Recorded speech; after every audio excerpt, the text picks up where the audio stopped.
I'm Stuart Thompson, editor of Digital TV Europe. I'm here with Wim Ponnet, who is Chief Strategy and Commercial Officer at Endemol Shine Group.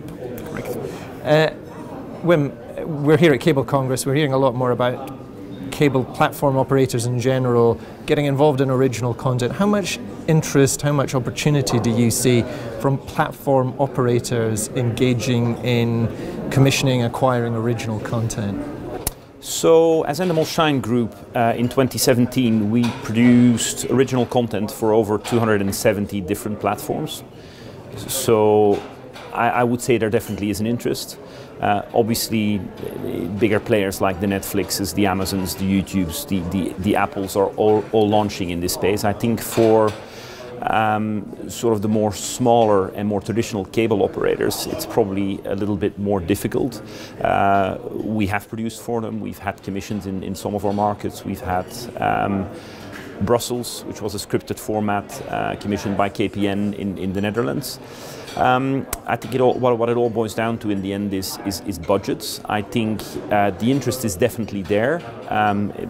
Content is costly, and I think cable operators are actually waking up to the model and understand that having IP and investing in IP and content is more and more important. So we see that as an IP owner and as a content producer, definitely as a growing opportunity. Now, you mentioned budget. What other challenges do operators face in getting involved in this game? So I think it probably varies a little bit by operator. I think scale is important. I think in the bigger markets like the US, etc., you see obviously cable operators invest in their own content platforms. You don't see that everywhere else necessarily. When you see the investment from operators like Verizon or Comcast, and even the recent interest I think from Comcast in platforms like Sky, that obviously is going to continue. I think we're going to see more consolidation there. And if you are really operating your own content platform and you're putting content out there, I think you're going to have to invest in content. And I think on a sort of a global scale, if you look at the Netflixes, the Amazons, they spend a lot of money on content, but Comcast through NBC and their international platforms are definitely out there as well. So I think it's a question of scale.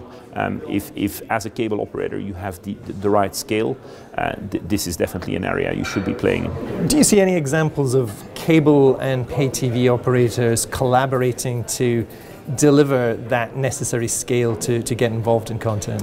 So I think when you talk co-development, I think there are platforms like Sky, for example, in the UK, where we do that, and where actually we collaborate with Sky we have a format called Tin Star, which is on Sky Atlantic, and then is actually diffused in the US on Amazon Prime.